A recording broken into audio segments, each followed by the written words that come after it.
Hey guys, what's going on? It is Ash here coming at you today in Raid Shadow Legends. Now guys, before we get into today's video, do as I say, don't do what I do, right? So basically, hold on to your shards until after the holiday season. Odds are that that Clarim's probably going to have some sort of a champion extra chance pull or some sort of odds because of all like the Christmas themed champions. Have you seen their Christmas ad?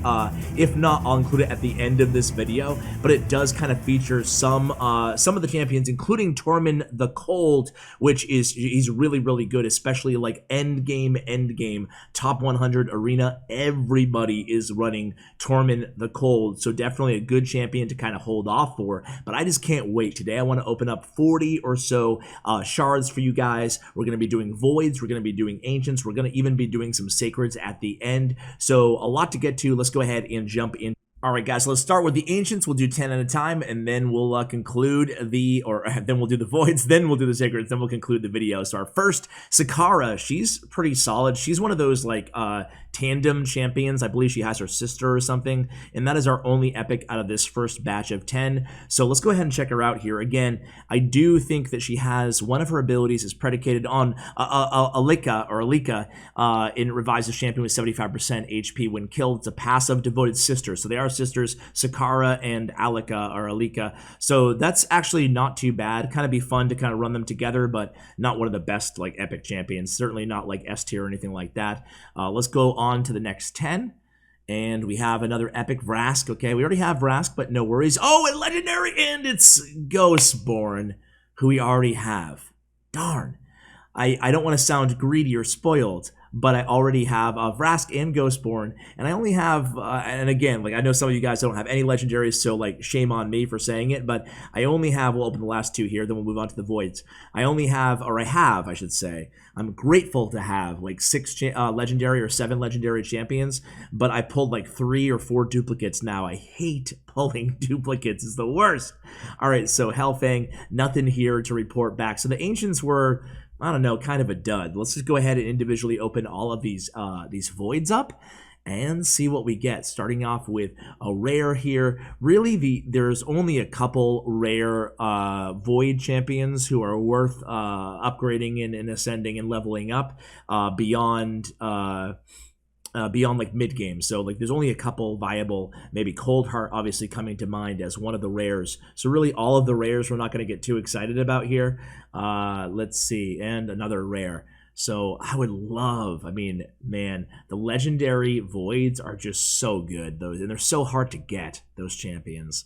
So again, hold off, hold off until Christmas or the New Year's. Don't be like me and be greedy like this. If they give me with a really good deal, then I'll definitely consider maybe doing another shard opening video, but I gotta, try to keep the spending in check here. So Vanguard, again, is that our second Vanguard or our second Harrier? I don't know. Moving on here. Again, 10 left, so we're down to our last 10 of the voids here. So give me something good, right? Okay, you're not Tormund, you're Painsmith. It's my... So many, there's not that many rares, so you just end up looking at the same names over and over again, it feels like, in the void category. So another rare. I mean, there's only a 0.5% chance of pulling a legendary, so I don't want to get too greedy. I already pulled another Ghostborn, which again, it's one of the champions, another Vanguard, another champion that I haven't actually had the chance to kind of upgrade here. So another rare. All right. So Abalaster there, new tournament position 2. Okay, cool. Okay, here's an epic. Who do we... Okay, Whisper. I'm really excited about Whisper, actually. Only 6 reviews. She's brand new. She's part of that Amazon Prime deal. So Softening Drive. Attacks one enemy, 50% chance of placing a 25% weaken debuff for 2 turns. You can get that debuff up to 75% chance. Her A2 is attacks one enemy. Places a 50% increased attack buff on this champion for 1 turn before attacking if the target is a higher max HP than this champion. Will ignore defense if the target is under a weaken buff. The A1. This is really, she seems like really good for clan boss as like one of your main damage dealers. So obviously A1, then A2. Her A3 can be booked down to a 5 turn and attacks 1 enemy 2 times. Grants an extra turn if this target is under decreased defense and decrease and weakened debuffs. So really cool. You want to be basically doing booking. She needs to be booked to use against clan boss, in my opinion. But her kit is really, really good, and I believe she has a really good passive too. Her passive is, but what you want to do is A1, and then when you have your A2 and A3 up, you get her under that. You get your target under the weaken, 75% chance to get that weaken, and then you'll get the defense, and then you basically A2, A3, and you want to make sure, yeah, really solid. I feel like she's really a solid. I wonder what kind of, I'll check her reviews, and only 6 reviews though. But yeah, you just want to combine these 3 skills. Her Ascension unlocks at level 3, Unrelenting passive, 10% chance of granting an extra turn whenever this champion lands a critical hit. You need that critical hit maxed to 100, increased damage inflicting on bosses by 20%, assuming that means clan boss as well. Boss, hence the boss, right? Right? I mean, campaign bosses, definitely. But also clan boss, I'm thinking. I mean, if that bosses includes clan boss, which I'm going to assume it does, I'm going to go ahead and say that she's a really interesting, put her in like Relentless gear or something. She'd be really cool to try out. I think I'm going to build her and review her. I'm going to max her out, if you guys think I should. And the reviews here, they're all crap. I mean, it's six reviews. Can you even count it for anything, honestly? I'm not even gonna look at this. So I think she's really solid. Let's go ahead and continue with the shard opening here. We only have a few left, and looks like hopefully give me a legendary or something. Give me something good here, guys. At the end, Seducer. But I am happy because a lot of people have the opportunity, if you have Prime, to actually get Whisper as well. So I think for that reason, I'm gonna do a review on her probably this week through the holidays. If you guys want it, so let me know. Okay. All right. So let's do the sacreds, I guess. Yeah, let's do the sacreds now. And then we will, I want to take a look at the base stats for Whisper one more time, because I'm really excited about her. So we have Catacomb Counselor. I don't know a ton about him. Let's take a look at his kit real quick. 50% chance to placing a 25% increased attack buff on this champion for 2 turns, then attacks an enemy. That can be booked for damage, not for percentage, so that stays at 50%. A2, attacks 1 enemy 3 times, heals this champion by 20% of the damage inflicted.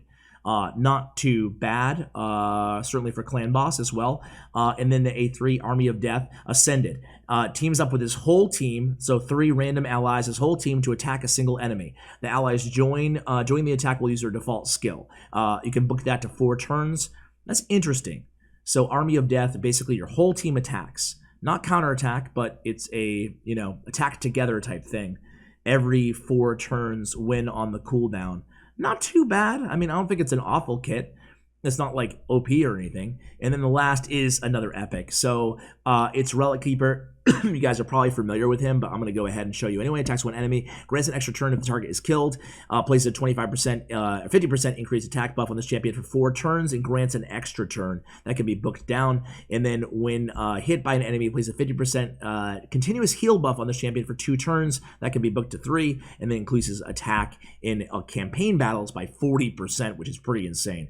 And then the last but not least, yeah, it's another epic. Okay. And it is Warden. Warden's pretty good, I think. I think Warden's good in Arena. Arena defense and Arena offense. 4.7, 4.7, campaign 4.7. And also Void Keep, Magic Keep, Force Keep 4.7. So let's take a look at his kit real quick. 1 enemy, 40% chance of placing a 15% weaken debuff for 1 turn. Damage inflicted on defense. So he's a defense champion, which is really nice. You can get that chance all the way up to 100% if you book him. So this looks to be a guy that you're definitely going to have to book as well. Surprise, surprise, right? And that's 8 levels on this death mark. So that's a lot of books, but I'm assuming, especially based on defense, he's actually pretty decent against clan boss as well, because you could build them up like to have a ton of defense. Attacks all enemies, 50% chance of placing 25% decrease attack debuff for 2 turns, and places a 30% increased defense debuff on all allies, on allies. That's another really solid one. And then Wall of Thorns, attacks all enemies 1 time, 30% reflect damage buff on allies for 2 turns, and that can be booked all the way down to a 3-turn cooldown. Warden's actually really solid. I didn't realize he was this solid. The reflect damage and then all the other buffs that he has on him, maybe I'll build him up too. Ally HP in the arena by 30%. You're really not looking for ally HP necessarily in the arena, so the aura is just all right, I guess. A little bit on the crappier end. Let's go ahead ahead and take a look at the base stats again on Whisper, and then we'll end the video. All right, guys, so Whisper's base stats are actually pretty solid. Attack 1443, really nice attack, 16k HP, decent HP for a damage dealer. Speed 95, not too bad, not too great, and defense 793, so not too bad. I'm definitely gonna build her up, especially again because of the Amazon Prime thing, so that way you guys with Amazon Prime can unlock her later, and you'll have a good idea of how she does. Again, her abilities seem to be like really on point here, so really excited to go ahead and do a review on her, guys. Again, if there's any other champions that I pulled that you want to see a review on, you want to see me max out, go ahead and let me know in the comments below. So guys, we're gonna go ahead and wrap up the video there. Thank you so much for watching. She looks really cool too, by the way. Thank you so much for watching. Go ahead and subscribe to the channel and for more Raid Shadow Legends guides and content and champion reviews, and of course shard openings. Appreciate it, guys. Thank you, and as always, take care, guys. They see you when you're sleeping. They know when you're awake. Sir Nicholas, Frostbringer, Jingle Hunter, and the Rain Beast. Oh, they're making a list, and they're checking it twice. Who's on your team this holiday season? This Christmas, Raid's got something under the tree for you.